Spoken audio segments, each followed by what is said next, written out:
ഋഷിശൃംഗ,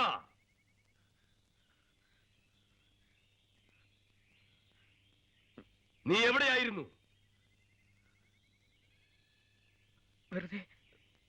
വെറുതെ ചുറ്റി നടന്നു. നന്ദിനിക്ക് പുല്ലിട്ട് കൊടുക്കാൻ കൂടി മറന്നു. ഹോമകുണ്ഡം ചാരം മൂടിക്കിടക്കുന്നു. ഞാനില്ലാത്തപ്പോൾ ഋഷിധർമ്മങ്ങൾ വേണ്ടെന്ന് വെച്ചോ? ഇല്ല, ഒന്നും മുടക്കിയിട്ടില്ല. മായാവികൾ പിന്നെയും ആശ്രമവനത്തിലേക്ക് വന്നോ?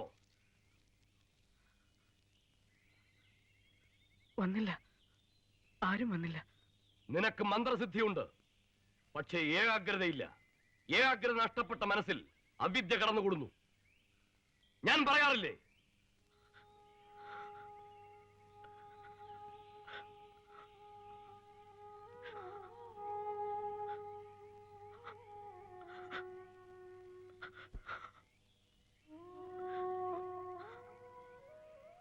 എന്നേക്കാൾ മുമ്പേ നീ ആത്മതത്വം സാക്ഷാത്കരിക്കണമെന്നാണ് എന്റെ ആഗ്രഹം. ഞാൻ നിനക്ക് അച്ഛൻ മാത്രമല്ല, ഗുരുവും കൂടിയാണ്. അത് മറക്കരുത് നീ.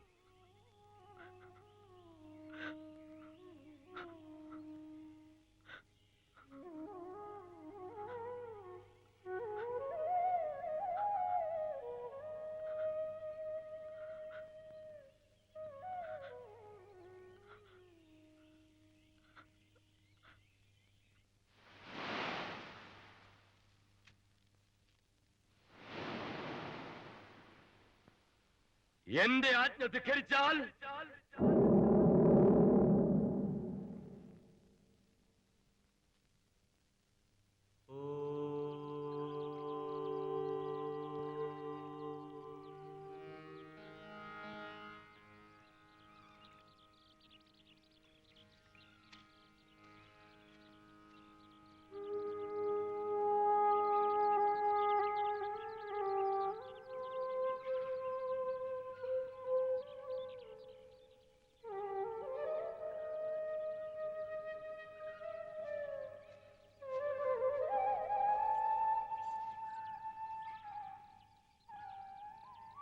ഞാൻ രാത്രിയുടെ ദൈർഘ്യത്തെ ശപിച്ചതുകൊണ്ടാണ് നേരത്തെ ഇന്ന് സൂര്യൻ ഉദിച്ചത്.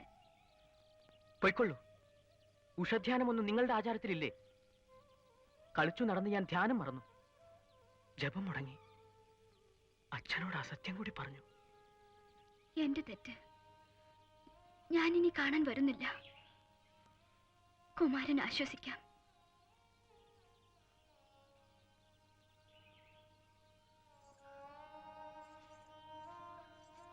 നിൽക്കൂ. എനിക്കും ധ്യാനത്തിന് സമയമായി. അവിടുത്തെ പിതാവിനെ പോലെ കർക്കശനല്ലെങ്കിലും എന്റെ രക്ഷിതാവും പുറത്തിറങ്ങരുതെന്ന് കൽപ്പിച്ചിരിക്കുന്നു. ഇനി ഒരിക്കലും വരില്ലേ? വരാതിരിക്കാൻ ശ്രമിക്കാം. അതല്ലേ കുമാരന് വേണ്ടതും.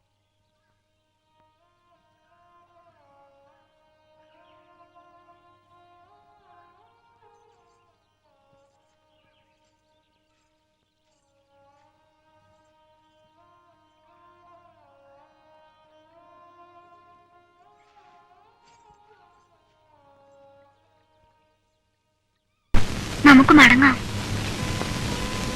ശ്രമിച്ചു, പരാജയപ്പെട്ടു എന്ന് പറഞ്ഞാൽ മഹാരാജാവിനും മനസ്സിലാവുമല്ലോ.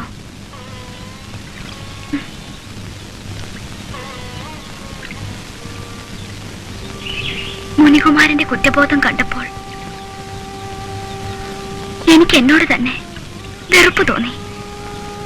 ഇനി പരസ്പരം കാണില്ലെന്ന് കൂടി ഞാൻ പറഞ്ഞുപോയി.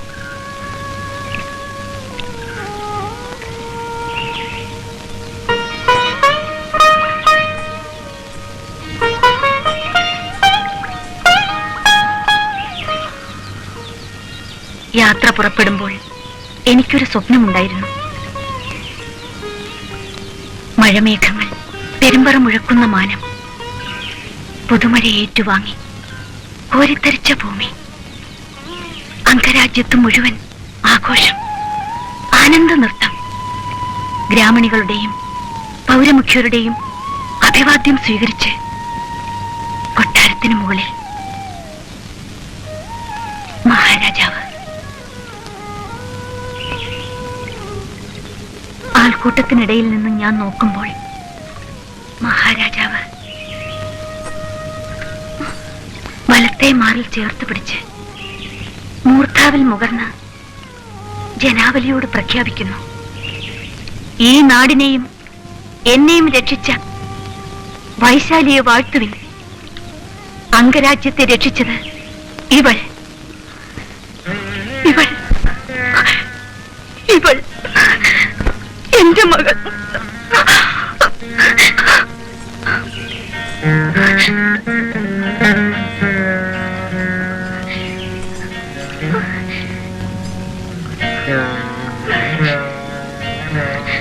മഹാരാജാവിന്റെ മകൾ ഈ ഞാൻ. എനിക്ക് വിശ്വസിക്കാൻ വയ്യ.